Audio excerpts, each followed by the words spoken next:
ಕರ್ನಾಟಕದಾದ್ಯಂತ ಬದಲಾವಣೆಯನ್ನು ಜನ ಬಯಸ್ತಾ ಇದ್ದಾರೆ. ಆದ್ರೆ ಬೇರೆ ಕ್ಷೇತ್ರಗಳಿಗೆ ಅವಕಾಶ ಇಲ್ಲ. ಬದಲಾವಣೆಯ ಮೊದಲನೇ ಸೂಚನೆಯನ್ನ ಕೊಡುವಂತ ಅವಕಾಶ ಬಾಗಲಕೋಟೆಯ ಜನರಿಗಿದೆ. ಅದರ ಬದಲಾವಣೆಯನ್ನ ಮಾಡಿ ತಾವು ತೋರಿಸಬೇಕು. ಈ ಭಾಗದಲ್ಲಿ ಬಾಗಲಕೋಟೆ ಇಡೀ ಕ್ಷೇತ್ರ ಮುಳುಗಡೆ ಆಗುವಂತಹ ಸಂದರ್ಭದಲ್ಲಿ ಮೊದಲನೇ ಹಂತ, ಎರಡನೇ ಹಂತ ಈ ಎರಡಕ್ಕೂ ಕೂಡ ಹಣವನ್ನ ಯಾರಾದರೂ ಕೊಟ್ಟಿದ್ರೆ ಅದು ಕಾಂಗ್ರೆಸ್ಸೇತರ ಸರ್ಕಾರ, ಅದು ಜನತಾದಳ ದೇವೇಗೌಡರಿದ್ದಾಗ ಸನ್ಮಾನ್ಯ ಯಡಿಯೂರಪ್ಪನವರು ಮುಖ್ಯಮಂತ್ರಿ. 2009ರಲ್ಲಿ ಬಾಗಲಕೋಟೆ ನವನಗರ ನಿರ್ಮಾಣಕ್ಕೆ 700 ಕೋಟಿ ರೂಪಾಯಿನ ನಮ್ಮ ಸರ್ಕಾರ ಕೊಟ್ಟಿದೆ. ಯಡಿಯೂರಪ್ಪನವರು ಮುಖ್ಯಮಂತ್ರಿ ಇದ್ದಾಗ, ನಾನು ಮುಖ್ಯಮಂತ್ರಿ ಇದ್ದಾಗ 2022ರಲ್ಲಿ 2100 ಕೋಟಿ ರೂಪಾಯಿ ಬಾಗಲಕೋಟೆಯ ಅಭಿವೃದ್ಧಿಗೆ ಕೊಟ್ಟಿದ್ದೇವೆ. ಗ್ರಾಮೀಣ ಪ್ರದೇಶದ ಅಭಿವೃದ್ಧಿಗಾಗಿ ಸನ್ಮಾನ್ಯ ಈರಣ್ಣ ಕರಂತಿಮಠ ಅವರ ನೇತೃತ್ವದಲ್ಲಿ ಪ್ರತಿಯೊಂದು ಗ್ರಾಮದ ಅಭಿವೃದ್ಧಿ ಆಗಿದೆ. ಬಂಧುಗಳೇ, ಪ್ರತಿಯೊಂದು ಗ್ರಾಮ ಅಭಿವೃದ್ಧಿ ಆಗಿದೆ. ಕಳೆದ 3 ವರ್ಷದಲ್ಲಿ ಮೊನ್ನೆ ಅದ್ಯಾವುದೋ ಹಳ್ಳಿ ಒಂದು ಪ್ರೋಗ್ರಾಮ್ ಹಾಕಿದ್ರು ಕುಮಾರಣ್ಣ ಮುಖ್ಯಮಂತ್ರಿಗಳು.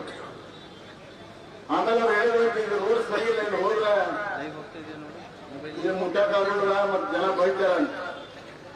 ಮುಖ್ಯಮಂತ್ರಿಗಳ ಊರನ್ನೇ ಕ್ಯಾನ್ಸಲ್ ಮಾಡಬೇಕು. ಮುಖ್ಯಮಂತ್ರಿಗಳು ಹೋಗಿರುವಂತಹ ಪರಿಸ್ಥಿತಿ ಇವತ್ತಿನ ರಸ್ತೆಗಳ ಪರಿಸ್ಥಿತಿ ಇದೆ.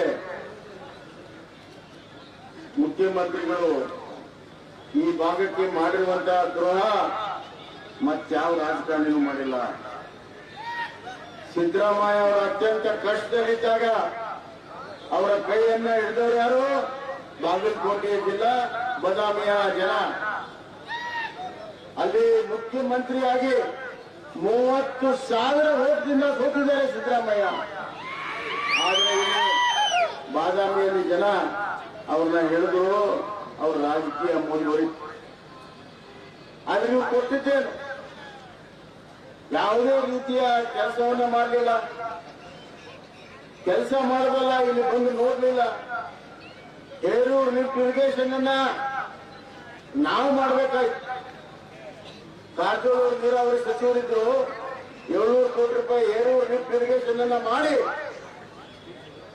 ನಾನು ಮುಖ್ಯಮಂತ್ರಿ ಇದ್ದಾಗ ಅವ್ರನ್ನ ಕರೆದು ಅಡಿಗೆಲ್ಲ ಹಾಕಿದ್ವಿ.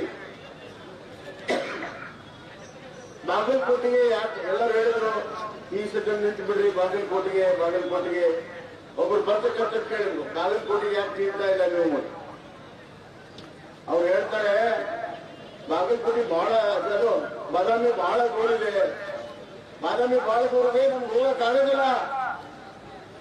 ಕಷ್ಟ ಕಾಲದ ಕೈ ಹಿಡಿಬೇಕಾದ್ರೆ ಬಾದಾಮಿ ಬೇಕಾಗಿ. ಈಗ ಮುಖ್ಯಮಂತ್ರಿ ಆದ್ಮೇಲೆ ಬಾದಾಮಿ ಬೇಕಾಗಿಲ್ಲ, ಬಾಗಲಕೋಟೆ ಬೇಕಾಗಿಲ್ಲ. ಇಂಥವ್ರಿಗೆ ನಾವು ತಕ್ಕ ಪಾಠವನ್ನ ಕಲಿಸ್ಬೇಕು. ಅಪ್ಪರ್ ಕೃಷ್ಣ ಯೋಜನೆ